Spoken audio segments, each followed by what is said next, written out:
ஆண்டவராக இயேசு கிறிஸ்து நாமத்தினால உங்கள் அனைவரையும் நான் வாழ்த்துகிறேன். இந்த தமிழ் பாடத்தை படிப்பதற்காக நாம் அப்படியாக திரும்பவும் கடந்து வந்திருக்கிறோம். முதல் பாடத்தை நாம் படித்தோம். அதை எல்லாவற்றையும் நீங்கள் வீட்டில் எழுதி பார்த்தீங்களா, சொல்லி பார்த்தீங்களா, வாசித்து பார்த்தீங்களா? நம்ம என்ன எழுதி பார்த்தோம் என்று சொல்லி நினைவு நம்ம படுத்தி பார்ப்போம். நம்ம போன முறை என்ன பார்த்தோம் என்றால், சில வடிவங்களை நம்ம எழுதினோம். ஏன்னா உங்களுக்கு கை பழக்கம் வர வேண்டும் என்று சொல்லி நான் உங்களுக்கு சில வடிவங்களை எழுதுவதற்கு சொல்லி கொடுத்தேன். அதெல்லாம் நீங்கள் எழுதி பார்த்தீங்களா? வீட்டில் ஒரு நோட் போட்டு எழுதிட்டு இருக்கீங்களா? இப்போ நீங்கள் ஒரு வேளை எழுதியிருந்தீங்கன்னா இப்போ நீங்கள் அதை நினைவு கூறலாம். நம்ம என்ன பண்ணோம்னா, முதல்ல ஒரு ரவுண்டு போட்டோம். அதுக்கப்புறம் ஒரு எல் மாதிரி ஒன்று போட்டோம். அதுக்கப்புறம் ஒரு பாதி இப்படி போட்டோம், ஒரு ரவுண்டு இந்த பக்கம், பாதி ரவுண்டு அந்த பக்கம் போட்டோம்.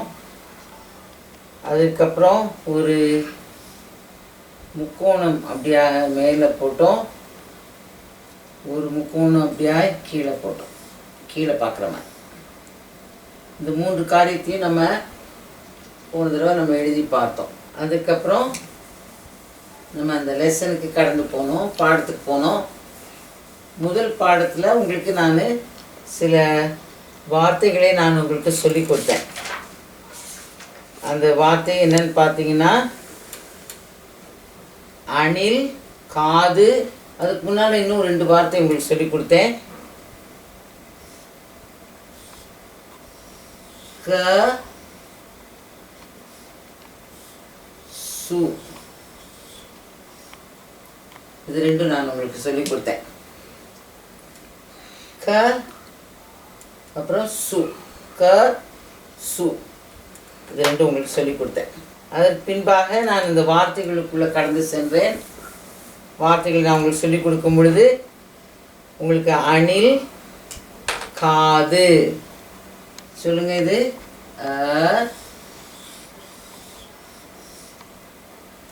நீ,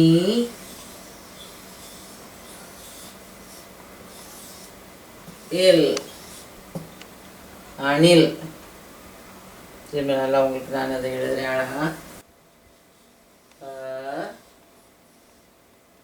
இதை எழுதும் பொழுது ஒரு ரவுண்டு போடுங்க. இப்படி கீழே வாங்க, இப்படி போய் இப்படி வந்து இப்படி போகணும். அப்புறம் நீ 3 தடவை இப்படி போகணும். ரவுண்டாக 3 தடவை போட்டு நீ,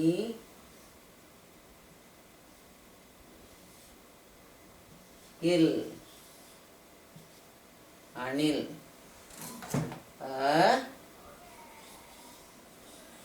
நீ, இல், அணில். இது என்னது? அணில். சொல்லுங்க. நீ, இல். இல்லுனா ஒரு மேலே ஒரு புள்ளி வைக்கிறோம், நீனா மேலே ஒரு கொம்பு போடுறோம். அணில். இப்போ அணில்னா என்ன? அது ஒரு மிருகம். அப்படியே மரத்துலலாம் தாவி தாவி போகும்ல, அணில். அதான் அணில். அந்த அணில் உங்களுக்கு எல்லாருக்கும் எப்படி இருக்கும் தெரியும் இல்லையா? அணில் இந்த புத்தகத்தில் இந்த ஒரு படம் காமிச்சேன் உங்களுக்கு. நான் அணிலுடைய படத்தை நான் உங்களுக்கு காண்பித்தேன் போன தடவை. இதுதான் அணில். அதுக்கப்புறம் கீழே என்ன பார்த்தோம்? காது பார்த்தோம். என்ன பார்த்தோம்? காது. காதுனா இதுதான் காது. காது கேட்குதா அப்படி சொல்கிறோம்ல. கம்மல் போடுவாங்க, ஆம்பளைங்க கூட சசையும் போடுறாங்க, பெண்கள் போடுவாங்க. இதுதான் காது. இப்போ நம்ம முதல்ல அன்னைக்கு உங்களுக்கு சொல்லி கொடுத்தது க சொல்லி கொடுத்தேன்ல, அதே போல் க எழுதணும். முதல்ல க எழுதிட்டு பக்கத்தில் ஒரு இப்படி போடணும். அது பேர் துணை எழுத்து சொல்லுவோம். கா. க பக்கத்தில் இது போட்டால் கா. கா து, காது. இது என்னது? காது. அப்போ உங்களுக்கு என்ன நான் சொல்லி கொடுத்துருக்கேன்? 2 வார்த்தைகள் சொல்லி கொடுத்துருக்குறேன். அணில், காது. என்ன சொல்லி கொடுத்துருக்குறேன் உங்களுக்கு? அணில், காது. கொஞ்ச நேரம் நம்ம திரும்ப அதை வாசிப்போமா? இந்த பாடம் 1 தான் நம்ம இருக்கிறோம். அந்த பாடம் 1 தான் நம்ம இதை பார்த்தோம். பாருங்க, இதான் அணில். நீயில் அணில். நீயில் அணில். காது காது. நீயில் அணில். காது காது. நீயில் காது. கா கா காது. நீயில் காது. அப்புறம் இதில் இருக்க அதில் இருக்க தூ போட்டு அது. அங்கே இருக்குதுன்னா அது சொல்லுவோம். இங்கே இருந்தால் இது இது இது அது. ஸோ அது. அப்போது அது அணில். அது அணில். அது காது. அது அது. அது அது. காது காது. காது அணில் அது. அப்போ இங்கே என்ன அர்த்தம்? 3 வார்த்தைகள் இப்போ படிச்சிருக்கோம். என்ன வார்த்தை, எத்தனை வார்த்தை படிச்சிருக்கோம் இன்னைக்கு? இப்போ போன தடவையே நம்ம படித்தது தான். ஆனால் இந்த தடவை நம்ம திரும்பவும் அதை படிக்கிறோம். அதனால் நீ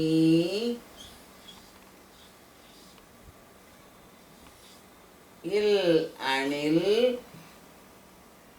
கா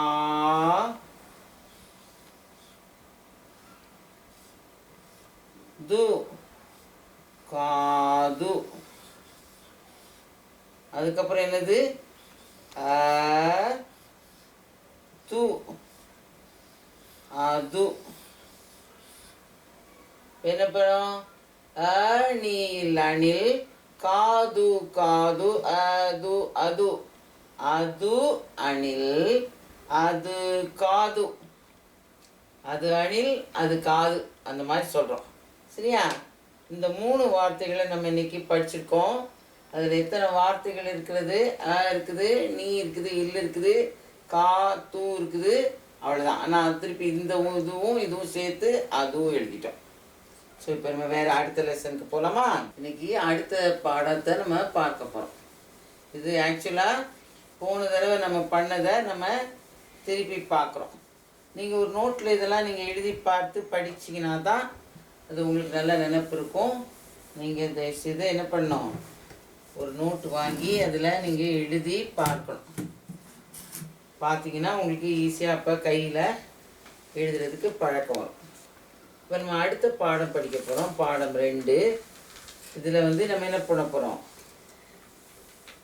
ஆணி.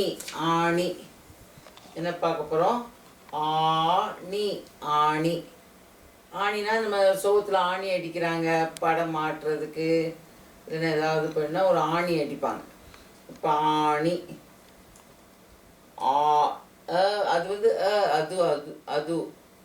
இது ஆ. கால். அங்கே காது பார்த்தோம். இங்கே காயில் கால். அணிலுக்கு அந்த இல் வருது இல்லை, அதே இல் தான் இங்கே வருது. ஆனால் கால், நம்ம காலில் நடக்கிறோம்ல, 2 கால் நடக்கிறோம்ல, அதான் கால். அப்போ என்ன பண்ணுறோம்? காயில் கால். ஆணி கால். ஆணி ஆணி. காயில் கால். கா இல் கால். ஆணி கால். அது அதே வார்த்தை தான் வருது. ஆணி கால் அது. ஆணி கால் அது. அதே தான் இந்த இடத்துல வருது. பார்த்தீங்கன்னா இந்த பக்கத்தில் அதே வார்த்தைகள் தான் வருது. அது ஆணி. என்ன சொல்கிறாங்க? அது ஆணி. அது கால். அது அணில் கால். இது யார்? மனுஷனுக்கும் கால் இருக்கு, அணிலுக்கும் கால் இருக்குல்ல. அதனால தான் என்ன சொல்கிறாங்க? அது அணில் கால். அணில் அணில். அணில் அணில். இல் இல். ஆணி ஆணி. நம்ம போன லெசனில் படித்த அணில் இங்கே வருது. அப்புறம் ஆணி இப்போ இந்த லெசனில் படித்தது, இந்த பாடத்தில் படித்தது. ஆணி ஆணி. இல் அ கால், அது, அணில். இப்போ நம்ம என்ன பண்ணியிருக்கோம், இன்னொரு 2 எழுத்துக்கள் தான், 2 வார்த்தைகள் படிச்சுக்கிறோம். ஆனால் அந்த வார்த்தையோடு சேர்த்து நம்ம என்ன பண்ண போகிறோம், புதுசாக மற்ற இன்னொரு வார்த்தையும் நம்ம சேர்ந்து இன்னைக்கு படிக்க போகிறோம். பார்க்கலாம், நம்ம எழுதி பார்க்கலாம். அதை ஆணி. என்ன சொன்னேன், ஆணினா சோத்துலலாம் அடிக்கிறாங்க அந்த ஆணி இல்லையா, அந்த ஆணி. எழுதுகிற மாதிரியே தான் எழுதணும். முதல்ல எழுதிட்டு கீழே வந்து அப்புறம் இப்படி சுழிச்சு விடணும். அதுதான் ஆ. அணில் போடுற போலே தான் அதே நீ தான் போடணும். 3 தடவை போட்டு ஆணி. அப்புறம் கால். அங்கே காது பார்த்தோம், இங்கே கால் பார்க்குறோம். அணிலுக்கு வர அதே இல் தான் வருது, காதுக்கு வர கா வருது. அப்போ காயில் கால். அப்போ என்ன பண்ணுறோம், கா ஆணி கால், ஆணி கால். அப்போ அது.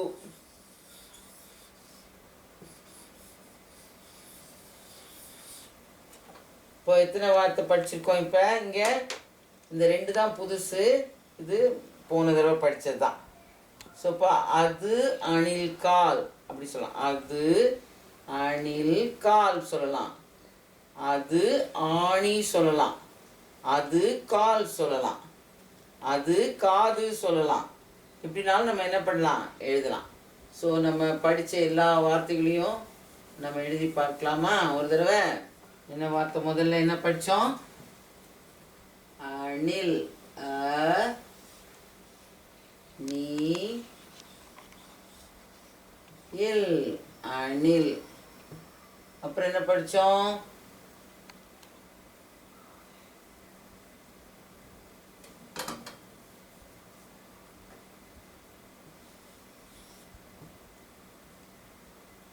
காது, காது.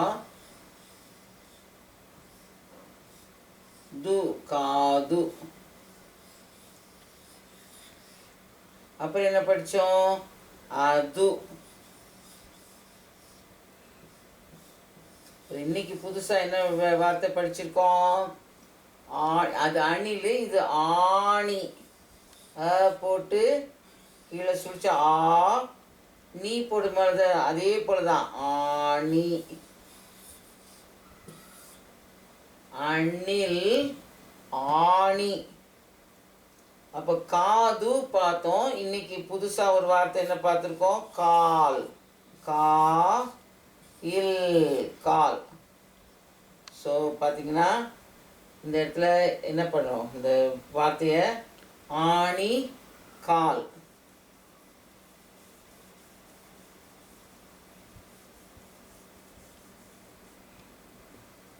ஆணி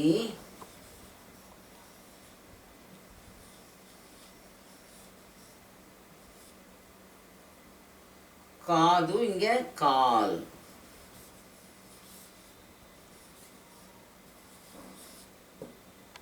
சரிங்களா.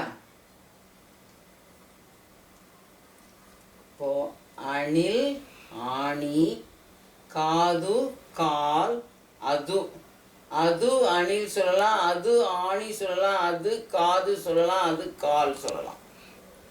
எல்லாமே என்ன பண்ணலாம், இந்த அது வச்சு அது அப்படி சொல்கிறதுனால என்ன பண்ணுறோம், இதுதான். ஸோ நம்மளுக்கு என்னென்ன லெட்டர்லாம் புது புது வார்த்தைகள் படிச்சிருக்கோம். வார்த்தைன்னு சொல்லும்பொழுது இது முழுசு அணில் ஆணி. ஆனால் ஒரு எழுத்துன்னு சொல்லும்போது அ நீ இல் அணில், ஆ நீ ஆணி, கா து காது, கா இல் கால், அ து அது. சரியா. ஒரு தடவை நம்ம எல்லோரும் சேர்ந்து சொல்லலாமா இந்த வார்த்தைகளை. நான் சொல்ல திருப்பி சொல்வீங்களா. ஓகே. நீ இல் அணில், ஆ நீ ஆணி, கா து காது. காது. கா கா இல் இல் கால். கால். அ அ து து அது. அது அது அது அணில். அணில். அது அது ஆணி. ஆணி. அது அது காது. காது. அது அது கால். கால். அணில் கால். அணில் கால். அது அது அணில் அணில் கால். கால். அது அது அணில் அணில் காது. காது. அப்போ அணிலுக்கு காதும் இருக்குது, அணிலுக்கு காலும் இருக்குது. அப்போ நம்ம ஒரு லைன் எழுதுனா ஒரு வரி எழுதிடுவோம். இப்போ தனித்தனியாக நம்ம எழுதுகிறோம், அப்புறம் ஒரு வார்த்தை எழுதுகிறோம், மொத்தமாக சேர்ந்து ஒரு வரி எழுதுகிறோம். ஸோ இப்படி தான் நம்ம என்ன பண்ணுவோம், கொஞ்சம் கொஞ்சமாக நம்ம புஸ்தகங்களெல்லாம் நம்ம வாசிக்க ஆரம்பிக்கலாம். இது உங்களுக்கு புரிந்திருக்குதா? நல்லா நீங்கள் இன்றைக்கி என்ன பண்ணணும், ஆண்டவராகிய இயேசுக்கிட்ட நீங்கள் இதை கேட்கணும். அவர் என்ன செஞ்சார், இயேசு கிறிஸ்து இந்த உலகத்தில் வரும் பொழுது நம்ம மனுஷங்களுக்காக எல்லா நம்முடைய எப்படி வாழணும், எப்படி நம்ம ஒருத்தர் பழகணும், எப்படி நம்ம ஒருத்தருக்கு ஒருத்தர் அன்பை காண்பிக்க வேணும், எல்லாத்தையும் அவர் சொல்லி கொடுத்தார். அந்த இயேசு கிறிஸ்து ஒருத்தவங்க படித்திருக்கிறாங்க, ஒருத்தவங்களுக்கு எழுத தெரியும், அவங்களுக்கு வாசிக்க தெரியும்னா மற்றவங்களுக்கு அதை சொல்லி கொடுக்க தான் சொல்லியிருக்கார். ஏன்னா பைபிள் நம்ம வேத புஸ்தகத்தை நீங்கள் எடுத்து பார்த்தீங்கன்னா, வேத புஸ்தகத்தில் என்ன பண்ண முழுமையாக நீங்கள் வாசிக்கிறதுக்கு உங்களுக்கு தெரியணும். அது நல்ல நிறைய எழுத்துக்கள் இருக்குது இல்லையா? இப்போ இந்த எழுத்துக்கெல்லாம் நீங்கள் கூட்டி கூட்டி வாசிக்க ஆரம்பிச்சிட்டிங்கன்னா ஒரு நாள் நீங்கள் இந்த வேத புஸ்தகத்தையும் நீங்கள் உங்களால் வாசிக்க முடியும். அதனால் நீங்கள் அதை வாசிக்கும் பொழுது உங்களுக்கே சத்தியம் என்ன, உண்மை என்ன என்பது தெரியும். இந்த உலகத்தில் எவ்வளோ காரியங்கள் இருக்கிறது. நம்ம எழுத படிக்க தெரிஞ்சிட்டோன்னா நம்ம உலகத்தில் பல காரியங்களை எடுத்து வாசித்து நம்ம புரிந்து கொள்ள முடியும். யாரும் நம்மளை ஏமாற்ற முடியாது. நம்ம எதுக்காக கையெழுத்து போடுறோம், அதில் என்ன எழுதியிருக்குன்றதை நீங்கள் புரிந்து கொள்வீங்க. அது எல்லாவற்றையும் நாங்கள் உங்களுக்கு சொல்லிக் கொடுக்க விரும்பி தான் இந்த காரியங்களை நாங்கள் செய்கிறோம். இதை நீங்கள் சீக்கிரமாக கற்றுக்கொண்டு இந்த தமிழை எழுதி படிக்க நீங்கள் கற்றுக்கொள்ள வேண்டும் என்று நான் உங்களுக்காக ஜெபிக்கிறேன். எங்களை நேசிக்கிற நல்ல பிதாவே, இந்த அருமையான பிள்ளைகளுக்காக நன்றி. இந்த பாடங்களை அவர்கள் சீக்கிரமாக கற்றுக்கொண்டு சீக்கிரமாக தமிழை எழுதவும் படிக்கவும் நீர் அவங்களுக்கு சொல்லிக் கொடுங்க. விசேஷ ஞானத்தினால் அவர்களை நிரப்புங்க. இப்படியா நீங்கள் செய்வதற்காக நன்றி. இயேசுவின் மூலம் ஜெபிக்கிறோம் பிதாவே, ஆமென். மீண்டும் உங்களை சந்திக்கும் வரை கர்த்தர் உங்களோடு இருப்பாராக.